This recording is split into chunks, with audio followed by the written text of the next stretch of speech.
is it like this? Instead of hate, it should be love, we invite it. You don't agree, then you're the problem that we're fighting. Open up your mind, stand up, become righteous. Why? Why is it like this? Instead of hate, it should be love, we invite it. You don't agree, then you're the problem that we're fighting. Open up your mind, stand up, become righteous. It's because it's a right-handed thing. I can hold it better this way. Turn that way around.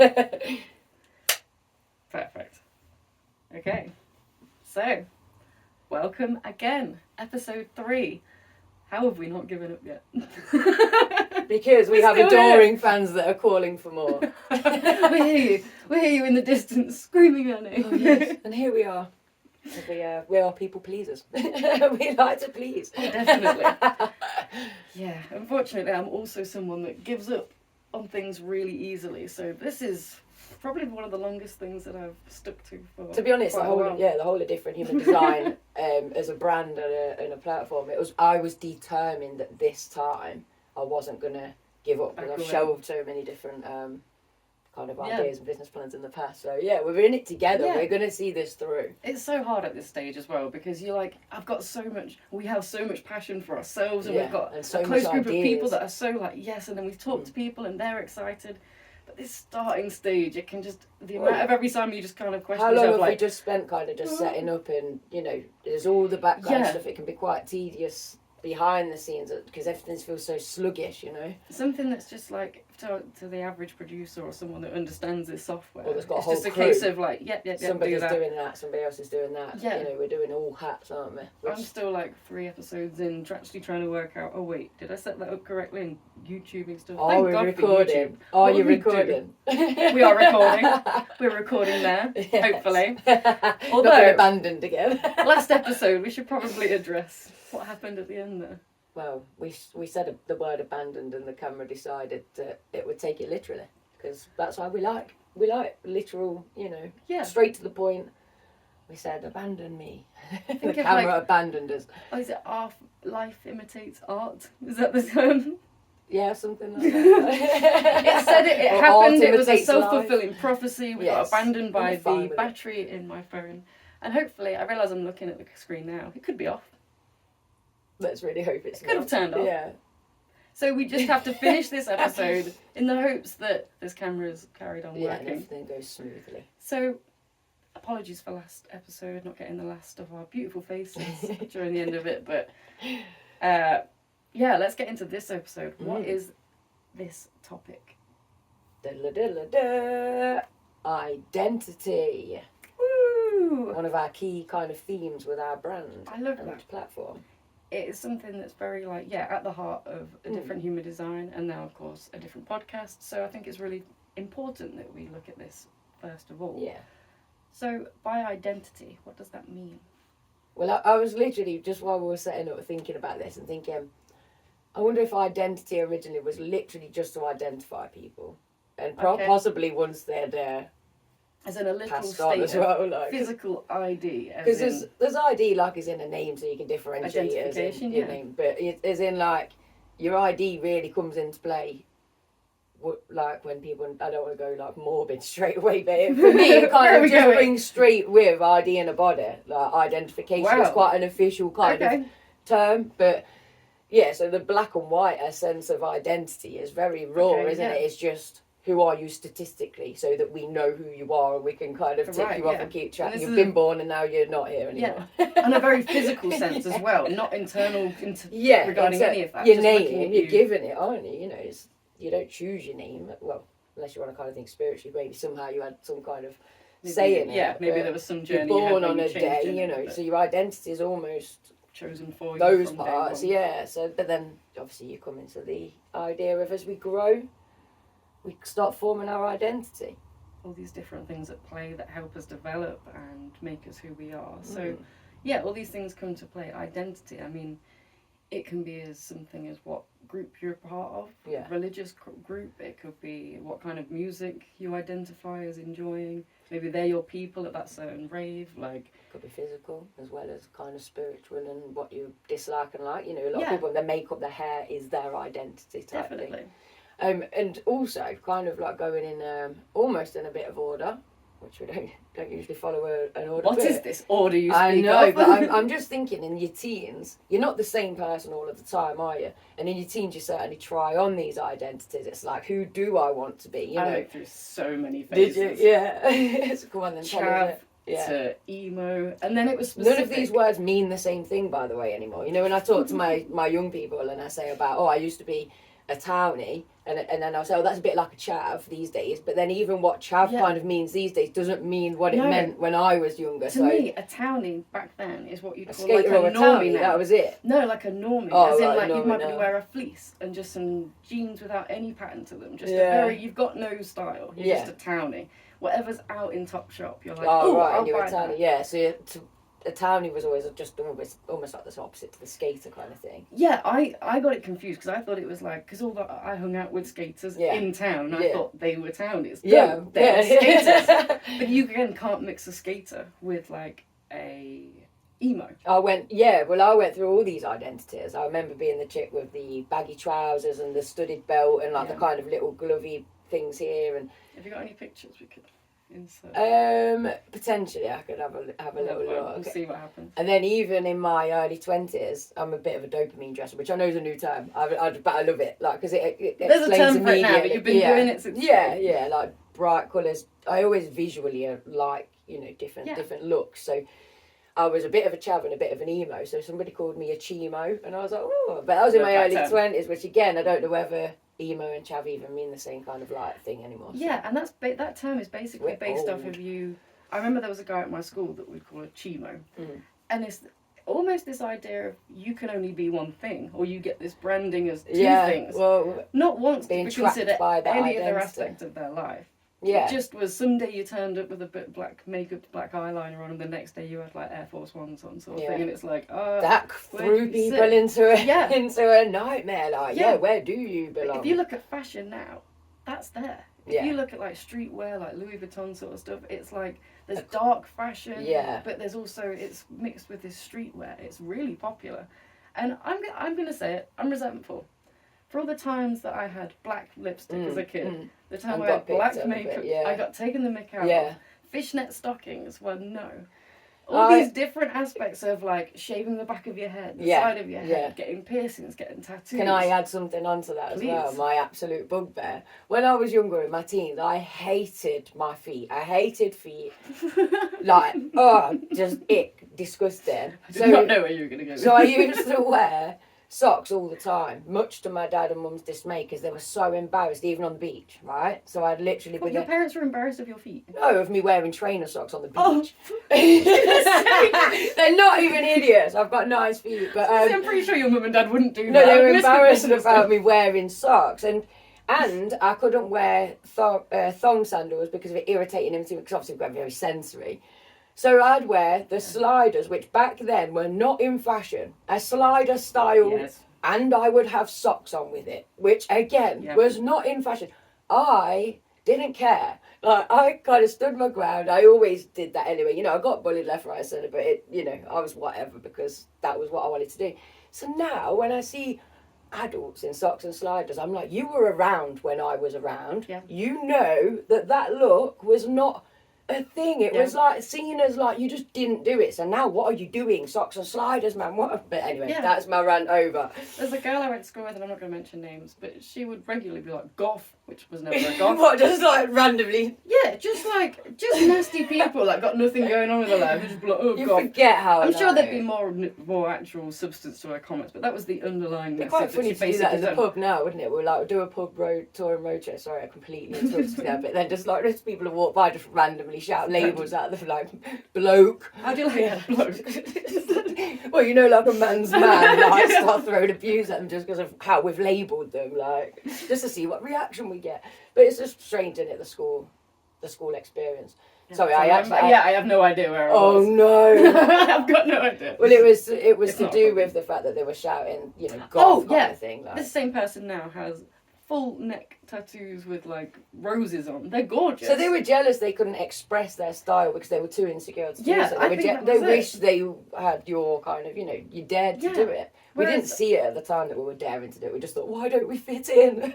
Why can't I be normal? Well, I'd like to go home, watch TV, watch this, Avril Lavigne's music videos and be like, I could be like that. Then I turn up to school and everyone quickly reminds me I'm not Avril Lavigne and I look ridiculous. And my best friend would be like, can you not wear this sort of stuff? It's so funny. Erin, shout out. There's a picture of this. I for some reason decided to plait my fringe. Yeah. And Erin thought it was the most hilarious hairstyle ever, and she still brings it up to this day. But I thought I was being cool. And you know what? There's probably someone in the future that's going to have that hairstyle. We should totally hold on to it. We should get our best friends on for us one time to speak for us and see how our best friends represent us instead of how we represent ourselves. Like, would you trust them? So Yeah, I'd it would be interesting because all of those different styles. It's making me think of me and my friend, like growing up, and you know the choices that you make, like quite a thick blue eyeshadow, like that. I still remember the smell of clear mascara that just clogged like 3 of your brown lashes together, and you were like, why don't I look better? Like,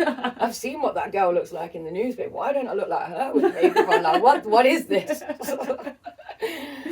But yeah, sorry, back on track slightly. I mean, obviously the teenage thing, you try them out. That's the beauty of it, surely. You know, having that kind of that freedom to be able to see what you like and what you don't like. Yeah. Even, I'll put myself out there. There was that time of trying on that identity of being a bit of a bully myself, like, you know, where it's like I can manipulate people, I can control people, I can be the badass if I wanted to be. Eminem was out, you know, I very much related to Eminem because I was a poetry writer.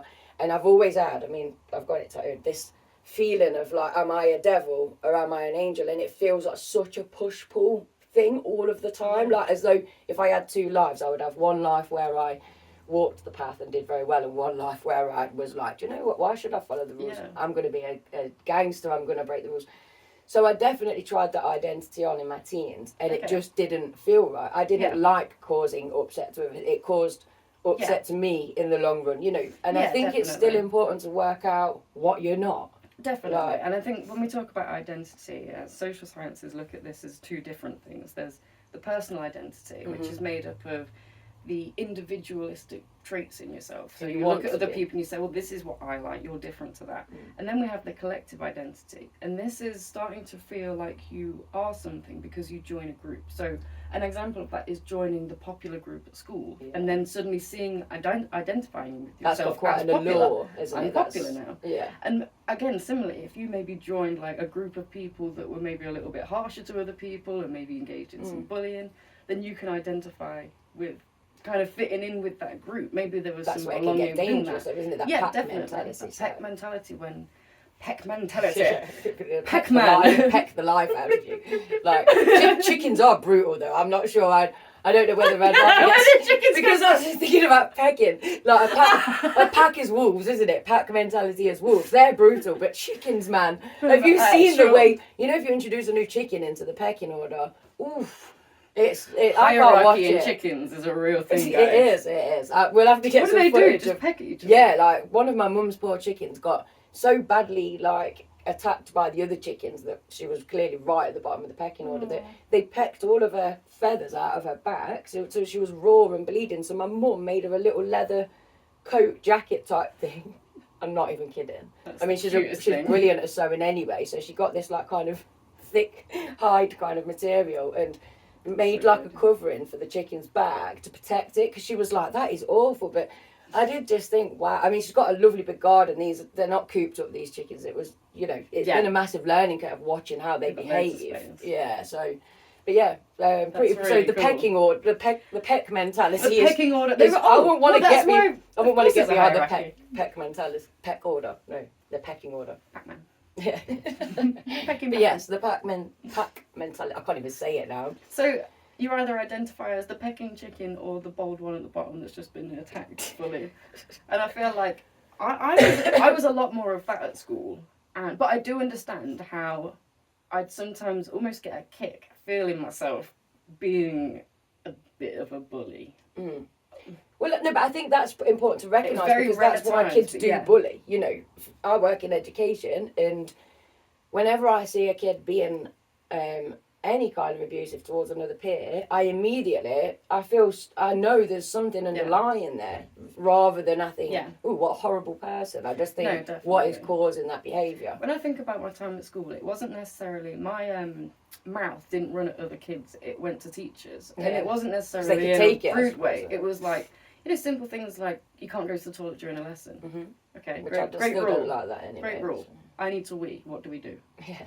What do we do about it? I'm not going to So I concentrate. would openly ask, would you like me to wee here? And things like that. Yeah, but Don't make you look, but you're trying to understand, well, what do you want me to do right now? Yeah, I need that's to the only option go you to are the giving loo me. and you've said no. Yeah. Yeah. So, I mean... But while I was doing that, I understand that I'd feel myself. I'd almost be like, But your heart getting stronger and yeah, stronger yeah. with the adrenaline and backing myself. And you do. You feel yourself when you're being... So this kind of leads A-hole. nicely to the point that identity itself and knowing your identity Yes. can be a real positive. Yeah. Because it can make you resilient, it can make you more Definitely. likely to bat off that kind of, I'm not just talking about when you're a child and Yeah. the teacher says you can't go to the toilet, but you know, if you know who you are and somebody isn't very nice to you, then Yeah. you're more likely to bounce back because it's like, Yeah, well, I know who definitely. I am, you know, Yeah. they misjudged me, but that's fine, that's their responsibility to carry, not mine Definitely. type thing. And I think it's important to highlight this because this is a question we get offered a lot. Yeah. We go talk to the community, we speak to a lot of you, and we're often asked, as it's based, it's at the It's heart like of that a human, focus kind a of thing different of human knowing design. who Yeah. you are. People ask us, so what is the importance of identity in general, not just with ADHD? So yeah, Well, we're kind of thinking about it as it's a magnet, but it's also a shield. So if you've got if you know who you are and you know what you stand for and you know what you're passionate about, you know what you don't like as well. So it's like you've got this kind of balance of Very things. Then you're more likely to attract other like-minded people and people that have got the same aspirations as you, which makes you more effective. And so it acts as the magnet in that respect. people can idolize you. They can be an Well, idol for some people because you represent. Well, and also it's just that Something. kind of, you know, us being really interested in psychology and human behaviour because of that similarity, Yeah. and that we identify as people that take psychology seriously. We don't just kind of have an interest in it. We identify as having that as a passion. That's how we connected. Definitely. So is that respect, but then also the shield respect that. Right. Then if you meet people that perhaps haven't got such a informed identity, Yeah. and you might be tricked into falling for somebody's personality because they're actually mirroring your own personality. Hurt people, so you can fall more victim. Yeah, so sometimes 3 months into a friendship or a relationship or a work connection, whatever it might be, you start to think, is this person who they showed themselves to be? Now, if you've got... Am I who I am? You start to question Well, themselves. especially if they are going to hurt, if they are hurting you and they are starting to go, ooh, who are you? And make comments about who you are. If you do know who you are and you've known who you are for all this time, you're much more likely to be able to kind of brush that kind of experience off, bounce back from it, go find your people. Not everybody's going to like, you're not for everyone, everyone's not for you. And kind of like resolve that mental health like kind of battle a little bit by having your identity clear. So there's some positives. Yeah, what are the negatives then of this personal identity? Exploring this. Well, the negative is I would clarify. Exploring identity is not, but The having pro and identity that doesn't align with actually who you are. There's those few layers then, isn't there? So there's before we get into the kind of cons of a strong identity. Okay. We've got to remember that there's also that you could think you're a certain person, Yeah. and other people think you're a certain person, and they might be very, very different. Yeah. And sometimes you just go, oh, well, it must be them, it must be them, it must be them. Eventually, you're going to have to kind of think, well, why is this misalignment happening? A really good tool that you can use, by the way, it's called the Johari window. I'll put it up screen somewhere around here. Somewhere. And it's basically just a reflective tool, and it helps you to understand different aspects of yourself. So in one window, you'll have what you know about yourself and what other people know about yourself. That's a very open self. And then it moves on to what you know about yourself that other people don't know, maybe like the things that you hide. And then you've got the things that people know about you that you don't know about yourself. And about the only way that you understand that box is by asking people, is by getting feedback from certain people, is to understand what do people think of you, what do people identify you as, how do they see you that you don't know. Maybe it's not easy to tell everyone everything. No, it's not. But it's I mean, this tool will be in our content pack because we're going to be keeping up with the content packs that are being released alongside the podcast. But the the reason that we're kind of talking about it is because you can, I mean, we've met people that we're both into psychology and psychotherapy and supporting people, mentoring people. So we meet people all the time that are at a loss with themselves, feeling very deflated. And when you talk to them, they're like, but I'm a nice person. I don't understand why these bad things keep happening to me. Yeah. I'm a nice person. And it can very much come down to the fact that they want to be a nice person and that maybe at some point in their lives they were. But then at some point habits have taken over, bad habits. Yeah. Something is not aligning. So this person can't see why people are reacting strongly to them, badly to their actions, whatever it might be. And that's where that identity comes in really, really handy. It's that awareness. You, for example, see yourself as a really hard worker. You're like, I'm constantly at work. I'm always doing this. I'm opening connections for other people. I'm doing this. I'm doing that. Nothing's coming back to me. No one's treating me the same, giving me the same professionalism I'm showing other people. And through looking at behaviour, you might be able to understand that you're not offering these opportunities and helping people in the way that you think you're giving them. Are you saying, hi, come and be a part of my project, I'd really like you to be there, and then when it comes to the day, you're nowhere to be seen. Your responsibilities aren't shown. Yeah, if people are trying to get hold of you before that event or whatever it is. So there's the intention there, but the consistency not. Yeah, definitely. So you might be exhausted thinking, well, I'm doing all this work, I'm doing all this, I'm doing that. How are they receiving it? Because everyone knows about that, don't work harder, work smarter sort of thing. Yeah, and it's very much like, where is your effort? How is that touching people? Are you just doing? Have you not taken a second to reflect on how these people are now seeing you, receiving you? The thing is as well, it can be even in personal relationships, can't it? You can feel undervalued or like taken advantage of, kind of thing. Like, say, Definitely. If you feel like you're the one that's always giving, but then how do you know that the other person feels like that you're always giving? They might feel like they're always giving to you, because quite often when you have a fallout or whatever, it's, well, I've done this for you, well, I did this for you. Blinkers, don't you? And it can be very eye-opening, can't it? Because you think, wow, I didn't know you thought all those things about me.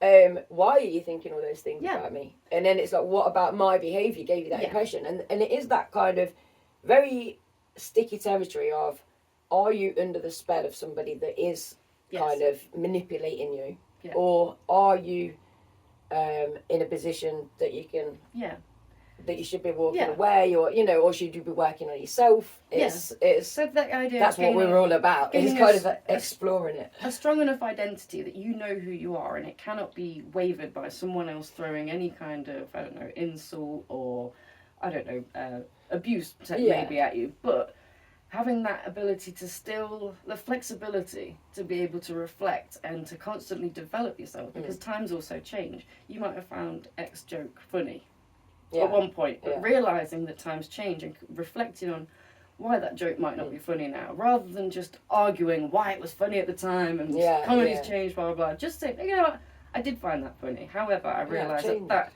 isn't the way the world is right now, so... The other thing to say as well is that there's things like being selfish, for example. Nobody wants to think of their identity as I'm a selfish person. Well, not many people do anyway. Some people might be selfish and proud, and that's fine, but this is why we protect the ego with defense mechanisms. I was just thinking, was that going to come into the cons? Or maybe it's because I was writing something about it. I was writing that post about defensiveness last night. But so, for example, you might think to yourself, I'm not a selfish person, but then if somebody calls you selfish, they may well be correct that act that you did at that point was selfish. Yeah. And it's the difference between, is that person going to hold, that if that is a family member or a friend or whatever, is that person going to hold you accountable for that one time that you were selfish? Or are they going to balance it out against the fact that 9 times out of 10 you're not? But that one time you were. Yeah. And you're allowed to fleetingly be all of these negative things. You're going to be angry for no reason. You're going to be impatient and feel bad about the fact that you could have perhaps been a bit more tolerant. Yeah. Those things are fine, but it's about, what do you identify as? And then, are you actually practicing that and putting that into active behaviour? Or are you just telling yourself that's how you want to be? I'm not selfish, but you are. Or so it's that kind of like, because I've had it before where I've been not necessarily accused, but I've felt the underlying message that I've not perhaps visited enough or paid enough attention to somebody. Yeah. You know, I'm busy and all the rest of it. That's going to happen. So then for me, my peace of mind is thinking, I know that I could have made more of an effort, but I also know I do make a lot of effort a lot of other times. So I'm not going to overly beat myself up. I'm going to apologise for it, and we can all move on. And if you want to think I'm a really selfish person and hold that one thing against me, then we can no longer have a relationship, because that's not what a relationship is about. Yeah, definitely. I think people have biases, don't they? Certain subconscious, unconscious biases where they...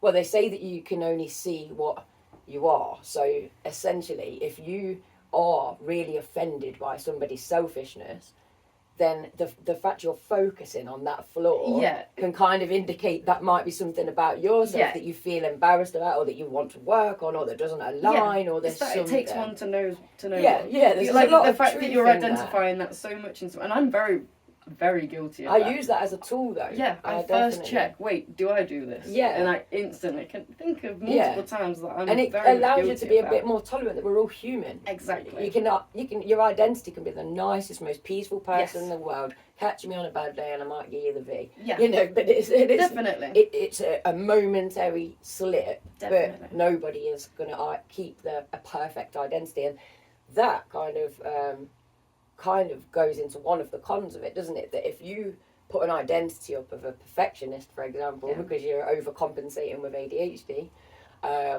then you've always got to maintain that identity of perfection, and that is a lot of pressure. I mean, I'm so relieved that I've always been that girl that turns up in joggers, and people, when they see me make an effort, they're blown away. But I would rather that. Than someone that's a slave to having to put makeup on every day and all that sort of that again reflects how in society, again, when I hear people moan about that girl that's wearing so much makeup, or she's had so many fillers in her face, I think, isn't that just a reflection on the poor wet society that we live in, not on her? Like, I hope she's happy. I hope she's not wasted her money on all of that stuff. I hope that was a choice, not a lot of these are based on trends behavior that you're sold that you want to.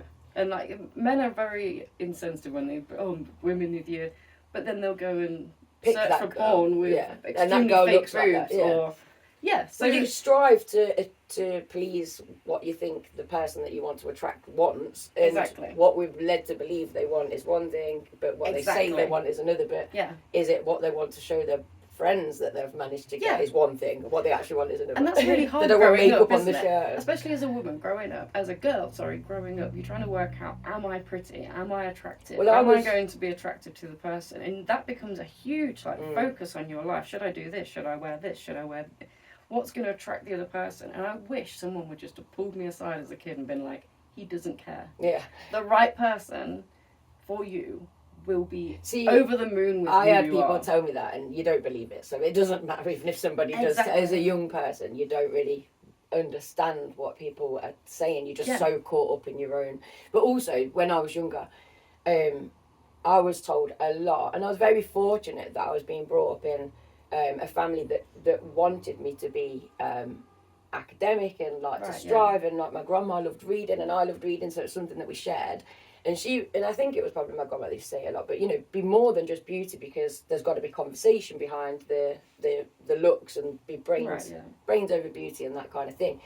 But then in the long run, that once again ended up kicking me in the butt, because here was me thinking, I've developed all of this conversation and I'm really clued up about these things and I'm passionate about these topics. And then people had misjudged that as, oh, she's up herself, or she's full of herself, or she's obsessed, or, she's cleverer than me, so let's put her down. Stuff like that. So it's like, I think it's such a battle growing up. It's a battle you have to go through on your own, and we can only kind of try and change the whole of the nurturing atmosphere. Why are you not talking? Oh, I don't turn around for. I'll lean with my elbow and I'll keep me right on it. It's more towards the end rather than being from the side. Okay. No, we don't want to get to the end of them, but we couldn't hear Lindsay the whole time. Or maybe you do. But yeah, so sorry, what were you going to say then? No, I wasn't. I realised I fully interrupted you. No, well, I'm not sure if I ended that or if I just stopped midway through a sentence. I think experienced it as a child with people, the incongruence between what people thought of you. Yeah, so going through that identity process on your own, but because it is, isn't it? Yeah. You know, you send your child to school knowing that it's such a vicious environment, and you can't do anything to protect them. You can only hope that they've got enough that they're gonna kind of get through it, type thing. You've basically set the foundation of this solid understanding of who they are as security, and it goes straight back to attachment style. If your parents can, from the get-go, make you feel like you shouldn't be scared of things, that you're valued, can do things that, you're a miles ahead of a lot of people, and you'll be able to go to school with, and it's resilience. That's the key word. It's resilience towards bullying, towards I don't know, not paying attention, not falling into the wrong crowd. All these different things that kids are susceptible, bullying, all these different, like, calling people names. And even making kids are susceptible, especially these days with the internet, to making really poor choices like self-harm. I don't want to go into too many triggering topics, but... Yeah, kids are engaging in way more it's more dangerous than it ever has been in those playgrounds. You know, it was quite... The fallouts in the playground when we were young were actually quite innocent in comparison to the stuff that's going on. Oh God, yeah. That they're kind of encouraging each other to do and stuff like that. The access that these kids have to the internet is insane. The YouTube Kids, and anyone that lets their kids watch YouTube Kids, please watch it with them when you use that. Netflix, because things are creeping in. If you're watching a TV like subscription service like Netflix or whatever, that Disney Plus, great. They've already been looked at. The way that people can post things onto YouTube, even the kids' site, is so dangerous. Even from the sounds, it will sound like a kids' TV program with like silly noises and whopping, and then you actually look at the content, and it will be some an adult sex worker will be dressed as, say, Elsa from Frozen. Oh right. And she'll be like attached to some tower with some huge cleavage out, and then Spider-Man comes to save her, and he's like making rude. It's the weirdest content. And the thing is, we are in this day and age where identity is being warped. You know. Yeah. Well, what do you mean by that? Well, being manipulated. It's being guided far more than it ever was before, so that your kids are being captured from the off and being fed a lot of information about. I think they're being exposed to more different. Yeah, things. We spoke earlier about in our teens that we tried out these. You know, there was townies, there was skaters. I feel like there's more dangerous kind of identities to strive towards with that access to the big wide world. We were kind of almost drip fed bits as you got more mature and able to cope with it. But I just feel like your identity, especially if you are already vulnerable and you're at school, and then you kind of come across somewhere where you're going to feel that belonging. Yeah. And the thing is, my brain's rubbish, so I'm forgetting all the terms, but there was something that really concerned me with my students that was purposefully prying on kind of males that were about 12 to 15 years old that didn't feel like they were getting much attention from females, and kind of purposely feeding into that being a woman hater type. The incel. Yeah, that was it. It was incel, and stuff like that. It stands for involuntary celibates, by the way. These men or boys are being convinced that the reason that they aren't having any action, as though everybody's getting action, is because women rule the world and they want this inequality to happen. And when actually, it's severe lack of social skills. Yeah. And these poor people are vulnerable to going online looking for self-help and falling into the Andrew Tates of the world, and unfortunately being told. They're just being missold about certain. They're being told really dangerous ways at how to pick up artists, how to lie to women to get them. There's forums that talk about chasing women, not to actually commit a crime, but just to give the fear out, just to set the precedent that I'm a man and you don't have the power. The scary thing there is, though, I work with both young men and young women, and I see how vulnerable both of them are. Exactly. And it's very much, and I mean, this is again an identity thing of pitching people against each other. Because the more we can turn us against each other, the less powerful we are as a group. Yes, and this is why we have the personal identity, and then we also this idea of the collective identity. And like I said, this is based on how you feel about yourself within a certain group. So much research has been done on this, like immense amount of social science studies, and the evidence is so clear that the more that you understand the difference between you and another identity, the more that you understand the differences between, and the similarities as well, there's going to be tons of them, because you're all human, so there's going to be way more than that. The more that you understand this, the more tolerant you will be of other, because if you don't understand something, humans feel that fear with ambiguity. That ambiguity with fear, sorry. So if we don't understand something, we instantly fear it.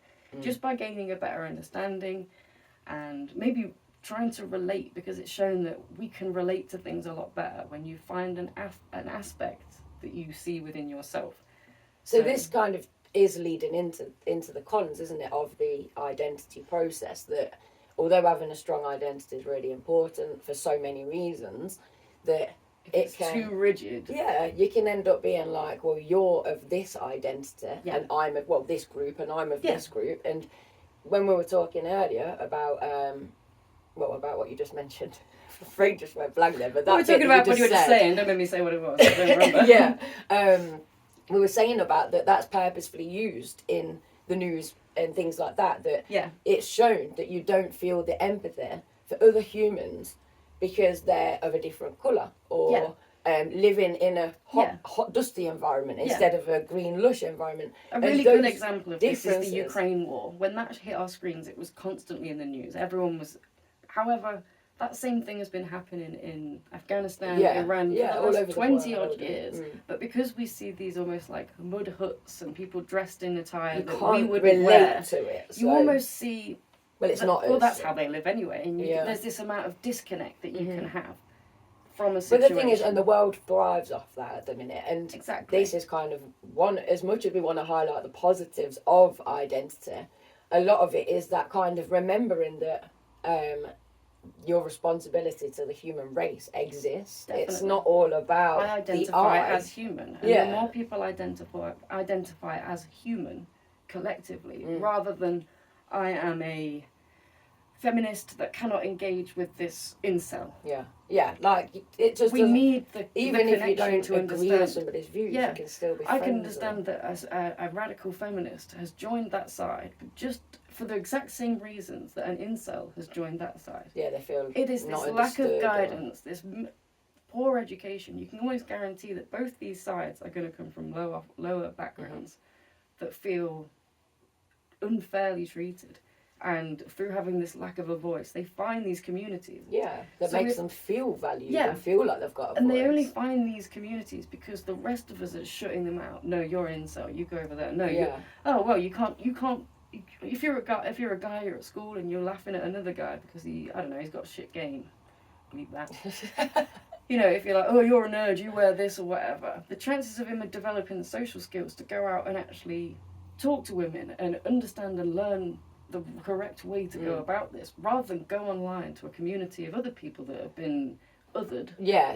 And rejected type thing, and then form through that feeling of rejection. Start to relate to people, relate to their identity, welcome that conversation. You don't have to agree, just welcome a conversation that stops that person. One of the great things that I heard recently, because we kind of want to talk about the fact that that even with transgender and different those LGBTQ terms, and it's exploded with lots of different labels, and that's in the news a lot, and everybody's getting stressed about the labels when actually it's just yet again another way of kind of watering down people's pronouns, identity. Guys, have always existed. I know that because I'm so glad that everybody now knows what a pronoun is. I've been teaching that to my SATS age kids, pronouns, nouns and adjectives and all of that, and now everybody knows what a pronoun is, which is great. It just replaces the name with a he or a she or a they. And a lot of people are finding this extremely complicated, and that is because it is being put to them in an extremely complicated, fear-mongering way. A radicalised way. Yeah. A really good way of seeing this is a lot of people assume that all transgender people are advocating for labels and to be seen with their correct pronouns. Some people have been quietly transgender for 50 years, years and years and years. Exactly, it's a very much generation thing. What you'll find is generation, I'm trying to think what they are, not the Zoomers, the ones before, Gen Z upwards, aren't actually as bothered about labels as the younger generations are. Before, it was about being like, no, let's get rid of these. So I'll see if I can insert it here. If you've heard of Jeffree Star, he is some people would call him transgender. He identifies as a male that dresses in some women's clothing, some men's clothing. You were telling me about him. Is Yeah. that the one you're saying? Yeah. Yeah, he's openly gay, also has sex And with it women. confuses people. Because Yeah, and he doesn't- thrives on people being like, I don't know what to What call are you? Yeah, and he's recently come out and stated that he isn't for labels. He doesn't care about them. He finds them confusing. He's like, if you want to call me a he, go for it. If you want to say yes, ma'am, he's happy with that too. He's similarly. Is that because he's secure in he's who secure he is, in himself, though, and his it's of a identity? generation of people that they were just happy to be themselves. They didn't want a label. They didn't want a gay. They just wanted to be like everyone else. And now we've moved into this idea of more individual. We're getting more and more identity. categorised, though, aren't we? It's Yeah, like, and being I see it as the slots getting more and more detailed within the slots, and it's like, right, now you're in that slot, but actually, definitely, because on one you're also side this. you've got people that aren't experiencing this, going, "What is this? How do we define this?" And then there's the people You're that are lying. going through it that are going, "No, this is real. This trying is my to existence." characterize it, and then Yeah. and that's the thing. There can be helpful Yeah. aspects. I mean, before we get stuck, we can really go into the ADHD identity thing. Sorry, Oh, definitely. were you going to say something? Then I just interrupted. Yeah, I was about to say that it was just that it gets a lot more complicated by not understanding. If you want to find out about transgender, LGBTQ, go online, go onto their resources and learn for yourself so that you don't fall victim to thinking something is. But the thing You is, know, oh, if I don't remember someone's pronouns and I get I'm gonna them get wrong, then offended. what's going to happen? It's not going to happen. It'll be the same as stop trying to talk over me. Sorry. I'm I just grabbing I'm it. I'm like, I will get this sentence out. And Yeah. Oh, I don't know what I was saying now. It was literally. Oh, it's gone. No, that you were saying that people don't care about the label. The transgender people themselves educate yourself rather than going down the label route. Yeah, so you don't fall victim of this like complex woke society that's overtaking your and this idea of trans people grooming kids is ridiculous. And if you fall victim to that kind of news, it's not good for anyone. So please do your own research. And the thing is, don't just research it. Talk to trans people. This is the trouble. People are scared to death of something different. Like you see it, you can tell it's a guy wearing a bit of makeup, so you know, and you're like, oh God, am I saying he? Am I saying she? Because there's so much awareness being raised. Yeah. And then you're not even just having those conversations. And actually, when you have those conversations, you realise that humans are so similar. Yeah. Humans are humans. So I remember what I was going to say. yeah. Forgetting someone's pronouns or misgendering someone is exactly the same as getting someone's name wrong. We've all done it. Yeah, Accidentally yeah. called someone the wrong name. If that person corrects you of their name and you still call them Bob despite them just telling you that their name is Jerry, then that is being inconsiderate of their identity. Yeah. And it works exactly the same. If you misgender someone, it will not be a problem. That person might correct you, they might let it go, they don't care. But if after being given the correct information, you are still purposefully doing it wrong Because because you people don't understand- respect Yeah. their choice or whatever. That is when they there's understand that it's not that easy for you to quickly change Yeah, how you speak. They've got plenty of people in their lives that Yeah, are constantly around them getting it wrong, and And- they're all going, it's fine. And the thing is, we're not trying to talk from a transgender point of view because we I know wanna we can't respect. understand it. But I support, in my line of work, people that are going through all sorts of different kind of labelling and different things. Yeah. So for me, I just think it's really important that we do represent those things at Yeah, least. So it's like, advocating is very important. in future you will see us kind of physically having people in to give us their perspective as well. But it's because it's Definitely. very, very relevant and in the news at the minute as well. Another quite sensitive thing to do, like trans is quite sensitive, gender issues is quite sensitive, but also race. So I read somewhere about that being a man-made thing because, like we were saying earlier, like just when you've got these tick boxes, what colour are you? It's almost like what's your name, what's your date of birth, what colour is your skin? I mean, where did that even kind of come from in terms of identifying? And the point that I didn't want to forget and that I really want to say is that I'm a massive fan of Graham Hancock anyway, but he said something about how he said the skin is like the largest organ of the body, where it's quite an important organ, but so is the colon. That's absolutely huge. So, why don't we start judging people on the length of their colon instead? And I think you'll find you'll be very jealous of the length of the colon. Yeah, no idea what the and, yeah, exactly. But the thing is, it's like we've picked it because it's physical and it's easy and it's quick. Yes. But we could have picked anything, like whoever came up with that rule kind of thing. Yeah.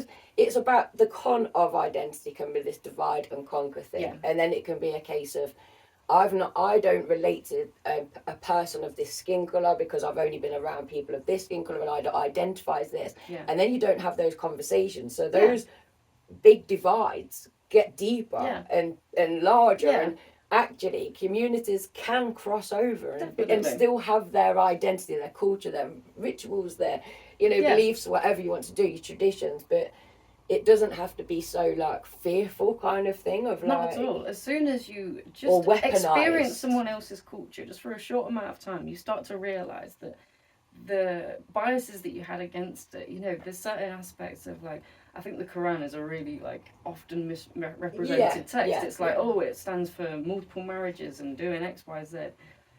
And these are just very bizarre interpretations from extremists. And if you were to actually read the Quran, you'd realise that it's actually one of the most peaceful written, compared to the Bible, by the way, it's full of traumatising stories. But the thing is, I think with religion, and I think one thing that's definitely becoming more mainstream is that we are starting to accept now that mythology and religion are actually fed by quite this a lot idea of storytelling to be able to a lot promote of morals and to send messages and to keep this ancestral that some of message. it's going to be true and some of it's going to be theoretical or no, what's where you make it like imagery kind of thing, like where you're not meant to take it as that story, you're meant to take the meaning from the story. But that kind of thing anyway, where it's like, I love that word as well, but it's gone. It's the opposite of literal, metaphorically. Yes, thank you.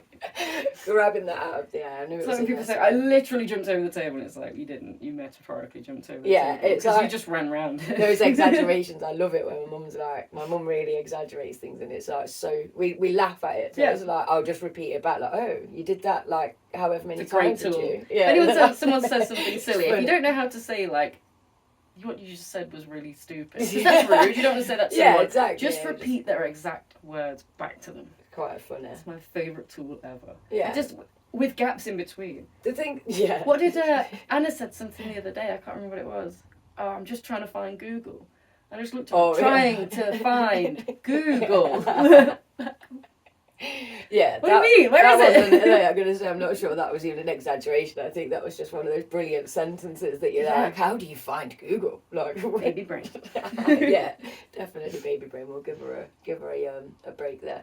But, so going back onto the kind of divide and conquer thing, it's about getting that balance. Yeah. And realising that actually some things that we've perhaps been traditionally fed as this is your identity are not actually so important to everyday life. And you said about celebrating our similarities earlier, or you almost kind of told like that, and I thought that was really cool to like kind of shout out that in Leicester itself we are a different human design, talking about the fact that we're different to the expectations of what a human is, but then we work really closely with Celebrate Our Similarities, which is all about recognising, isn't it? Recognising and celebrating those shared similarities things that join us together. So it's like, we are both. We are, and it's that realisation that you're not better than somebody else because of your identity. Yeah. And the more you can identify these differences and similarities, the more tolerance and acceptance and generally just like love that you will have. Peace. You'll realise you're so much much more less scared of things. And the way that the media portrays things, you fall, again, less victim to it. You're not going to see a headline and go, oh my God, that such and such has said this. You've got the resilience to be able to say, wait a second, before I get sucked up, what's the meaning of this article? What are they trying to do? Which actually, that is a really good point, because all of the ADHD articles that have come out in the last couple of weeks, kind of questioning adult ADHD and putting certain facts and figures into in a way that kind of leaves these big gaping questions over whether it exists. Questioning the identity of ADHD as a whole. And it wasn't helpful, because even I'm very solid, I'd like to think, in my identity and do a lot of research and feel very confident, and even it wobbled even me where I was like, oh my gosh. Shots were fired. Yeah, maybe. You found them. Yeah, maybe. And the thing is, we are quite broad about the fact that ADHD is a term that describe something, it's very poorly described, isn't it? So we're not exactly all for this whole like ADHD labelling thing anyway. But the disorder has hyperactivity in it, yet I'm hyperactive. It's just all in there. Whereas you're physically, I'm someone that struggles to concentrate and discipline myself, and whereas you find yourself quite easily. I can't stop. Doing them things. I can't stop. Well, I find myself easily doing whatever my brain wants to do for reward. It's exactly not doing what I need to be doing, but like I'll always they're doing the same thing, but they're just veered in slightly different directions. So. But yeah, it's kind of like the imposter syndrome type thing that. You know, people unfortunately want to make you question your identity, but really the focus should be on their own identity. You know, you've got no issue or it's need actually hilarious being called attention seeking by Dominic Lawson, who not only is notorious for writing the most clickbait headlines just to enrage people. That's all he's not employed for his really good journalistic skill. He's employed for annoying people and getting attention from people, because that is how the media monetize your existence, through your attention. And then being called infantilizing. Oh wait, I've got one more thing for Dominic. Oh, go on. Dominic Lawson, if I am an attention seeker, then what would you call your sister? ADHD. Your sister is famous for only sexualizing cooking. Your sister attention seeks. But he's only famous for his attention seeking. Wet buns. Oh my perky buns have risen. Oh, it's right. The innuendos out of that woman, and you want to call me attention seeking? It blows my mind. Shots fired. That's what that is. Shots fired. I like Nigella Lawson. I was just going to say that we've not got beef with her. But if we're pulling people up for their attention seeking, you sir, with your headlines, and your family's quite regular attention seeking. Again, though, that comes down to internal issues, doesn't it? So it's, you know, there's also your dad gave you a job. well, that is clear, because the piece itself is so poorly written. I mean, I write as a passion and I research things so thoroughly and take so much pride in what I'm saying that it's a balanced overview. That, you know, if you had any pride in your work, you wouldn't manipulate your position like that. So it's thinking about that intention again, isn't it? And that second article, then I was trying to remember his name. Because there was Frank Ferretti, and he said that the problem with adult ADHD is that we are willing to infantilize ourselves, which I was like, does that word even exist? Infantilize ourselves, but so basically we're like, somebody look after me. But what I want to know is who. You know, like Frank would like to tell me who I'm getting that help from. Nobody is feeding me. That's why I'm wasting away. Like, actually, that Frank, Steph gave me a pizza last night, so maybe I am. Maybe I'm my new mum. Like, wow, a friend brought you dinner because you often forget to eat. Wow, that's me infantilizing myself. That's purposefully. I know. What are you doing with all yourself? These things, but all these things make you question ADHD as an identity, don't they? Because for us, our identity is very important. Our personalities are very important. Yeah. We were then told, oh, you're this way because you're ADHD. So then it's that unpicking One of thing to understand is I didn't go through my life being like, I'm ADHD, and that's why I can get away with this. I'm ADHD, and that's why, until the age of 21, I had no idea I had ADHD. And by that time, I'd gone through all of normal schooling. I'd tried college twice.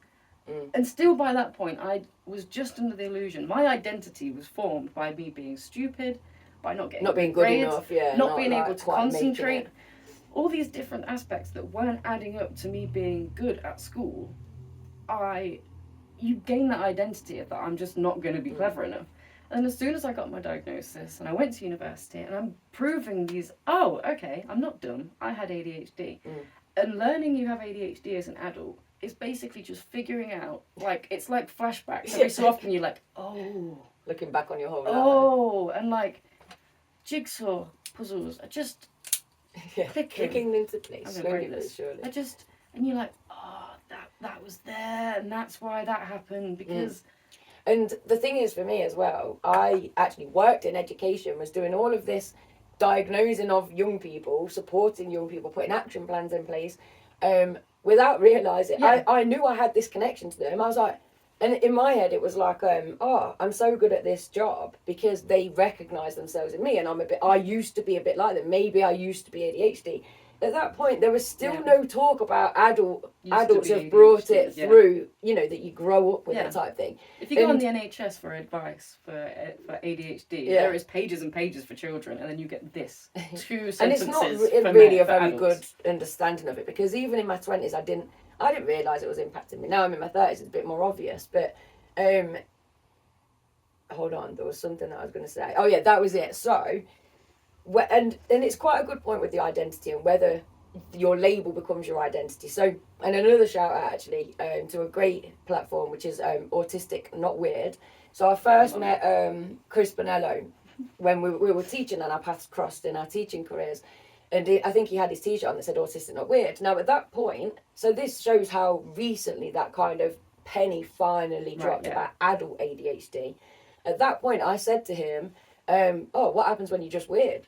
Because he said Autistic Not Weird. Yeah. And at that, I was like thriving in Yeah. this weird, I'm weird. Like, it's fine. I'm really not bothered. I've been called weird all my life. Definitely. Like, and luckily for me, it was more of a, I liked that. I liked being different. I was glad I wasn't the same as everyone else. So it was just cool. But, and that almost kind of got me then thinking. Definitely. So Just Weird was the first original kind of name of this platform, and it was first kind of. That's so, wicked. and we might almost do a branch off for that at some That'd be point, where wicked. people, you know, you've not got, maybe we need that where it's like you're not officially diagnosed, but you do know that you're ADHD, and you don't necessarily want medication or medicalised. Just an understanding, education. Yeah, but so you that just- you can better understand how your brain works. Because Yeah. we're not taught that. Because I mean, that's the other thing, going back to Dominic Lawson, is that he said about, can we not just take away the medicalisation of ADHD? And That's you know, hilarious. but in a lot of respects, if we could get it right where parents aren't doing the trauma cycle and feeding into it, and you know, if we could get it right from so many areas with education, then compassion, it could be demedicalised for a lot of people, not for everybody, but for a lot of people. Term medicalisation, it scares a lot of people because this idea You're not getting like jabbed and I hear this term of so much about we're just drugging our basically- children, yeah, just basically we're drugging our medication. children, and it's just the idea of you giving your kid that it just completely changes who they are. It's very rare. This isn't the kind of medication that you give children for ADHD. Not everyone, adults or kids, respond to medication correctly. It's not for them. It doesn't help them in any way, shape, or form. It is However, very personal. Allowing your child to receive the trial to see if that medication works could be detrimental in how they process everything going on from that point. And it's like learning a new language. If you do it as a kid, it forms in the neural pathways form so much easier than if you're trying to do it as an adult. You can do it as an adult, but it's 10 times harder. So if we can help children from a young age understand, is that the therapy that they respond to? Does it quiet Or the is there noise? anything, you know, a CBT, is there anything else? Finding out what it is, whether it's medication or not. Because this idea that you're drugging your children, and this idea, of course, it's stimulants as well, which is also a topic that's really... because we'll cover stimulants, it. we understand, and as many of these articles compare them to, is like speed, cocaine, which, yes, are stimulants. What is also a stimulant, which a lot of people can relate to, is coffee. A lot of people cannot start their day without A stimulant. Yeah. so it's easy to understand. You're that there already is- medicating yourself Yeah. in that respect. and we understand that maybe if you drank 3 or 4 cups of coffee, that you have a side effect that isn't nice. It's not good. Yeah. So just like having too much medication, you will experience negative side effects. So it's about making sure that you're not having too much that you need, but you're also getting enough. If that's what you respond to at all. Another thing is to understand how stimulants affect the ADHD brain differently, and that is in the dopamine receptors. So I will stop being really boring with the scientific things now, but as an example, 1 cup of coffee for you in the morning might be all you need. I could drink 3. I don't know if you're the same. Yeah. 3 cups of coffee and I'm still not being touched. So yeah, I'm sure if you were to take some of my medication, you would feel off your rocker. And the other thing is drinking a cup of coffee and then having a lovely nap. Because the Exactly, caffeine reacts the opposite. It's similarly, what I take to be able to sleep at night is a very small amount of that stimulant, That would keep which somebody sounds else really up. counteractive. Yeah. But what it does is it allows my thoughts to basically, if you picture them all being like, just imagine them in one straight line and they can go in and out of my head and then I can go to sleep. That is Yeah, what so it they're coming in and getting it's stuck in constant. them. Yeah, it focuses. It's what the ADHD brain. Some ADHD brains thrive off to be able to, for their thoughts to be in order, for their brain to work correctly, and them to be able to do their life and it doesn't give them an enhanced experience. It brings them up to the same level that you start your day with. The neurotypical average person will start their day with anyway. And but this is why identity. it's still not a level playing field, because there's all loads of extra factors that still come into play. But for a moment of the day, I get to feel like I have just as much opportunity of getting out the door as you lot do. Yeah. So obviously I'm still unmedicated because I'm on the waiting list for the medicalisation side of things. I've been trying to do it through legal and non-legal drugs for many, many years, and finally come to that conclusion of, like you said, trial it. It's kind of like, it might not be... I mean, I do use a lot of natural methods that really do help. We spoke about the cold showering, and that for me has been really, really kind of like a change around in terms of my focus, the cold shower. But yeah, before we go too off topic, medication, but it is, again, why it's so important about to find your identity, because if you deny your identity, I'm not a disorganised person, I'm not a forgetful person, because these things aren't necessarily nice traits, but you deny those things. I'm not that person, I'm not that person. You go in, you're still that person, you're still being disorganised and forgetful. Probably chances are the people are probably picking up the pieces, they're viewing you as this, not only unorganised and forgetful, but irresponsible as well. So then the argument becomes up, because then if they're trying to kind of say to you, oh, perhaps you need a little bit of help with that, or you forgot this, you're then very defensive about it, because it's like, well, I'm not. Definitely. And it works with yourself as well, not just other people's ideas of you. If you're, Carl Rogers spoke about this, like true legend. If you've had any talking therapies, he's basically the founder of all of that. He prophesied that's not the word. He theorised the concept of there being the actual self versus the ideal self. And there's the things that you actually are and what you'd like to be. And the amount of difference in between those things is what, you can get them, is what makes you be the person that can achieve things. So your self-actualisation, the person that can go for your goals, that can maximise all your efforts, basically. You can only achieve that once your actual self and ideal self, he theorised, are aligned.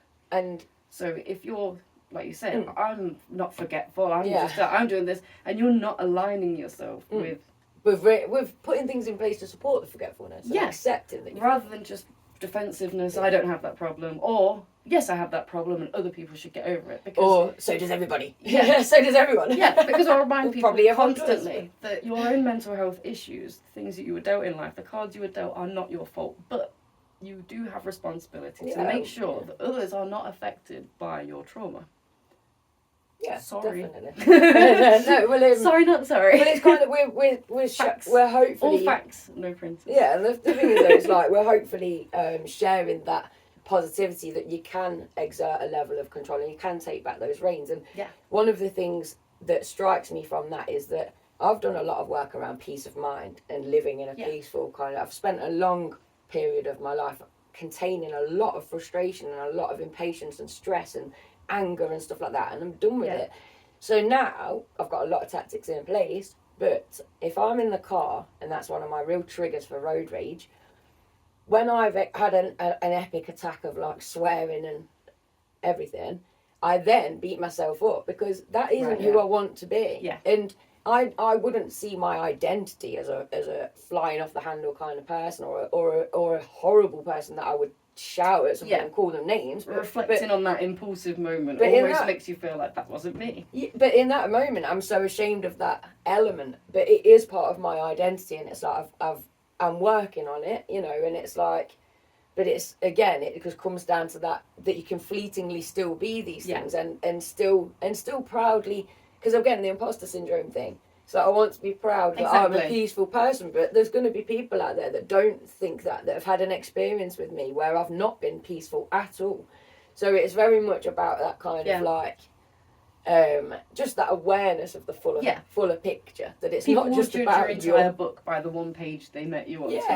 And that it says as much about them as it does in you in a lot of respects, because as well-rounded individuals, we can look at somebody and know that they are a walking story, they're walking experience. And if they're frowning that day or crying that day, hopefully you can muster the empathy to think, I wonder what's happened there. I'm sure that's not always how they behave or whatever.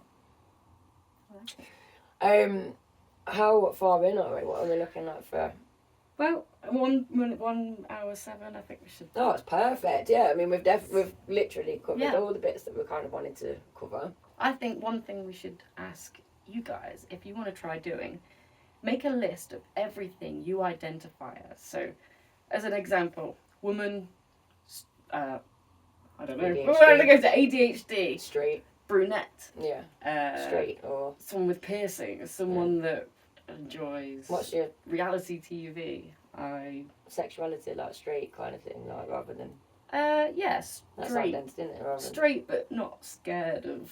What, kissing a woman. Bi-curious. Yeah. Because it is, again, what do you relate, what do you identify as? Yeah. And there's such pressure to identify. It's like fluid. Like. And then when you're trying to find, wait, there isn't a label for how I fully feel about that. So.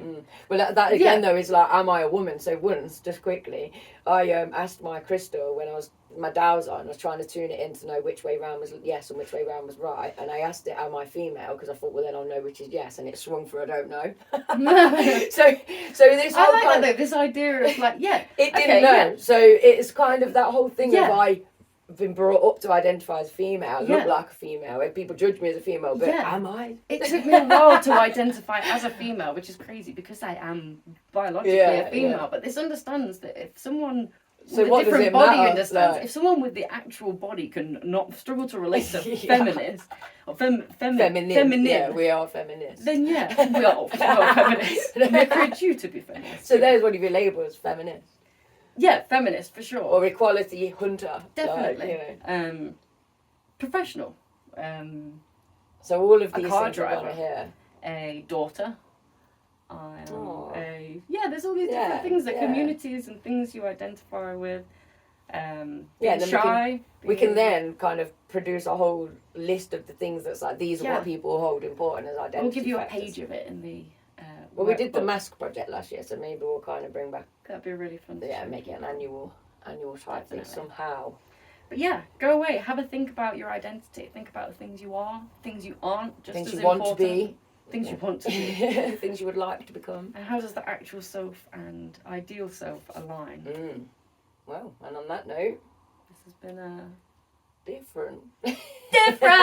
Thank you for listening. Thanks for listening, guys. Like, subscribe, all that gorgeous, juicy stuff. And we shall see you very soon. 2 weeks. Yeah. Goodbye. Bye.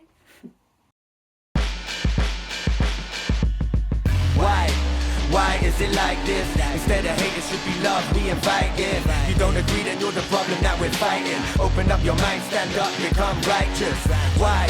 Why is it like this? Instead of hate, it should be love we invite in. You don't agree, then you're the problem that we're fighting. Open up your mind, stand up, become righteous.